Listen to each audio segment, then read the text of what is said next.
সর্বোচ্চ নেতা ও রাহবার আয়াতুল্লাহ আল Usama Syed Ali Khamenei ও তার পরিবারের শহীদ সদস্যবৃন্দের স্মরণে খুলনায় গায়েবানা জানাজা ও বিশেষ শোক সভার আয়োজন করা হয়েছে। খুলনার হাদিস পার্কে আয়োজক কমিটির উদ্যোগে আয়োজিত এই কর্মসূচিতে হাজারো ধর্মপ্রাণ মানুষ অংশ নেয়। গায়েবানা জানাজাকে কেন্দ্র করে হাদিস পার্ক ও এর আশপাশের এলাকায় এক ভাবগম্ভীর পরিবেশের সৃষ্টি হয়।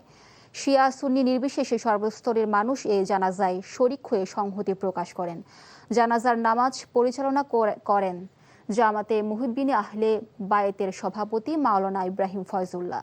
নামাজ শেষে বিশ্ব শান্তি এবং মুসলিম উম্মার ঐক্য ও সমৃদ্ধি কামনা করে বিশেষ মোনাজাত করা হয়।